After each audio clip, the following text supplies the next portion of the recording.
Late us move towards fifth question. अगर again हम paragraph read करेंगे. Gold prices is now touched an all time high. अभी देखो इसमें पता चल रहा है कि गोल्ड के और गोल्ड प्राइस के बारे में बोला जा रहा है, फैक्ट बताया जा रहा है. तो इस पैराग्राफ का पूरा टेंस क्या होने वाला है? प्रेजेंट टेंस होने वाला है, ये याद रखो. Gold prices is now touch an all-time high. Some says it could be a bubble that may grown but will at last burst after recession in a West was over. So investment in gold have not to be a good idea now. तो investment gold price इसके बारे में बोला गया है. हमने paragraph read कर लिया. अब हम सेंटेंसेस देखेंगे. टेंस कौन सा है पैसेज का, पैराग्राफ का, सॉरी, प्रेजेंट टेंस है. तो गोल्ड प्राइसेस, अभी देखो प्राइसेस बोला गया है तो इज नहीं आएगा, सब्जेक्ट ऑक्सिलरी एग्रीमेंट है, आर आएगा. एमएसआर का डिफरेंस हम जानते हैं.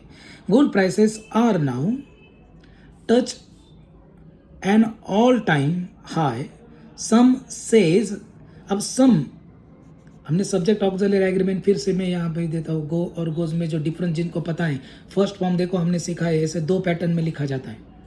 ये जो दो पैटर्न है, अनेक के लिए एक होता है, एक के लिए अनेक. अगर सब्जेक्ट राम है तो आप कहेंगे गोज, एक के लिए अनेक पकड़ेंगे. अ बॉय गोज, बॉयज गो पकड़ेंगे. तो सिमिलर देखो सम यानी एक से ज़्यादा. अभी एक से ज़्यादा है तो उनके लिए, ज़्यादा के लिए एक आता है, तो यहाँ पे गलत हो गया है. तो सेज का क्या होगा? से. यहाँ पे सब्जेक्ट ऑक्सिलरी एरर था. Could be a bubble, it could be a bubble that may grown. एक रूल हमने सीखा है M1. कोई भी मॉडल ऑक्सिलरी हो उसके बाद हमेशा कौन सा फॉर्म आएगा? वर्ब का first form. So may is an model, is the model auxiliary, तो उसके बाद फर्स्ट फॉर्म आएगा ग्रोन का, हो जाएगा grow. But will at last burst after recession in a waste. अभी देखो यहाँ आर्टिकल का एरर है, अ की जगह द चाहिए. कौन सी भी डायरेक्शन लो आप, ईस्ट वेस्ट नॉर्थ साउथ, हमेशा उसके आगे कौन सा आर्टिकल लगता है? द. द के बारे में हमने क्या क्या देखा? सुपरलेटिव डिग्री के आगे द लगता है. कोई भी फिक्स चीज़ बोलनी है उसके आगे द लगता है. वैसे ही डायरेक्शन का नाम है, उसके आगे भी क्या आएगा? द आएगा. So investment in gold have not be a good idea now. अभी देखो हैव जो ऑक्सिलरी है वो हमेशा यस 3 के रूल से वर्ब के साथ आता है, थर्ड फॉर्म के साथ, या फिर वो पोजीशन के लिए आता है. जैसे I have a mobile, I have a mobile यानी मेरे पास मोबाइल का पोजीशन है, तो ऐसे पोजीशन दिखाने के लिए हैव एज एड आते हैं. अभी देखो यहाँ पे हैव का थर्ड के फॉर्म का भी नहीं आया है और पोजीशन का भी उसका यूज़ नहीं है. सो एक अंदाज़ा बताना चाहता है राइटर कि इन्वेस्टमेंट अब करना शायद नहीं अच्छा होगा. तो प्राइमरी ऑक्सिलरी हैव तो यहाँ पे नहीं आएगा. तो अंदाज़ा बताने के लिए हमने सीखा है मॉडल ऑक्सिलरी होता है विल, शाल, मे, माइट. तो विल, शाल एक पक्का सर्टनटी बताते हैं, यहाँ पे वो शायद बोल रहा है यानी वो पूरा सर्टन नहीं है. तो इसके लिए हमने मॉडल ऑक्सिलरी कौन सा लिया है? मे लिया है. Okay. Then move towards the sixth question. When it comes from nutrients, almonds really know how to shine. This all in one nut was snack with multiple benefits who help in weight management, maintain blood glucose levels, and providing essential nutrients. Almonds is an excellent source of vitamin E, magnesium, and manganese. तो हमें पता है यहाँ nutrients के बारे में बोला गया है और उसमें भी आमंड्स का हमारे जीवन में कितना महत्व है, वो हमें क्या क्या बेनिफिट्स देता है ये बोला गया है. तो हमें तुरंत समझना चाहिए कि paragraph is about facts. Facts होता है साइंस, और साइंस हमेशा कौन से टेंस में होता है? प्रेजेंट. यानी फैक्ट्स हमेशा कौन से टेंस में आते हैं?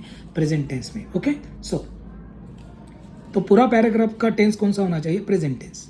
सो when it comes from nutrients, अभी देखो न्यूट्रिएंट्स के बाजू से नहीं, न्यूट्रिएंट्स के बारे में, तो फ्रॉम के जगह यहाँ पे एरर आ गया है too. Almonds really know how to shine. This all in one nut was, अभी देखो वॉज पास्ट टेंस हो गया, तो इसके जगह हमें क्या चाहिए? प्रेजेंट टेंस यानी इज. समझ में आ गया? वॉज के जगह इज की लिया क्योंकि स्टोरी नहीं है, फैक्ट है. This all in one nut is snacked with multiple benefits who help in weight. अभी देखो ये रिलेटिव प्रोनाउन बोला जाता है इसको, ये कंजंक्शन के तौर पर यूज होता है. हु हम पर्सन के लिए यूज करते हैं और थिंग के लिए हमें विच यूज करना होता है. सो द नट के बारे में यहाँ पर बोला है, जो नट हेल्प करता है. तो नट तो कोई इंसान नहीं है, तो इसके लिए हु के जगह हम क्या यूज करेंगे?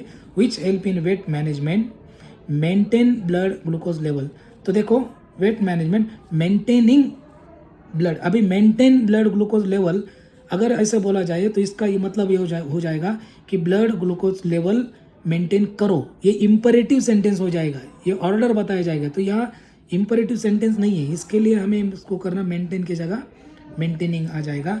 And providing essential nutrients, almonds plural subject है तो उसके जगह आ जाएगा प्लूरल सब्जेक्ट है तो प्लूरल आ जाएगा, तो इसकी जगह आ जाएगा are. And excellence source of vitamin, अभी सोर्स देखो नाउन है तो उसके जगह पहले आने वाला वर्ड कौन सा होना चाहिए, एडजेक्टिव। एक्सलेंस ये एक नाउन है, हमें एक्सलेंस का एडजेक्टिव यूज करना पड़ेगा, एक्सलेंट। देखो सुनने में भी almonds are an excellent source अच्छा लगेगा या almonds are an excellent source, आप खुद ही समझ सकते हो। इसी तरह से एरर हमें फाइंड करना है, तो हमें याद रखना है, पहले मैंने क्या क्या ट्रिक्स बताई, पैराग्राफ रीड करो, देन लाइन मत यूज करो, सेंटेंस रीड करो, फिर सोचो पैराग्राफ कौन से टेंस में आना चाहिए, तो टेंस की एरर पता चलेगी। आर्टिकल की एरर होती है, यस 3M1 ये एरर आपके सामने आ जाएगी। इन्फिनिटिव फॉर्म की एरर इस पैराग्राफ में आई थी। और सबसे ज़्यादा महत्वपूर्ण है prepositional error, hard to understand. तो उसके लिए पूरा सेंटेंस देखो, पूरे सेंटेंस में अगर कहीं भी एरर नहीं लगता आपको, आप गारंटेड श्योर हो, तो गारंटेड याद रखो कि वो एरर प्रीपोजिशनल होगी। तो उसके जगह 2-4 प्रीपोजिशनल आप यूज करके देखो, आपको खुद सुनने में समझ में आ जाएगा। रिमेनिंग जो 3 क्वेश्चन है, क्वेश्चन नंबर 7, 8 एंड 9 आपको होमवर्क के लिए है। आप मुझे ग्रुप पे इनके आंसर्स लिख के भेजो, गलत हुआ तो भी कोई दिक्कत नहीं, लेकिन खुद हमने ट्राई करना चाहिए। तो आप ये ध्यान से पूरा 3 एक्सरसाइज करोगे ऐसे अपेक्षा है। इसी तरह से मैं अगला लेक्चर डालूंगा रिपोर्टेड स्पीच के बारे में, उसमें भी हम एक्टिविटी सीख लेंगे। Okay, thank you.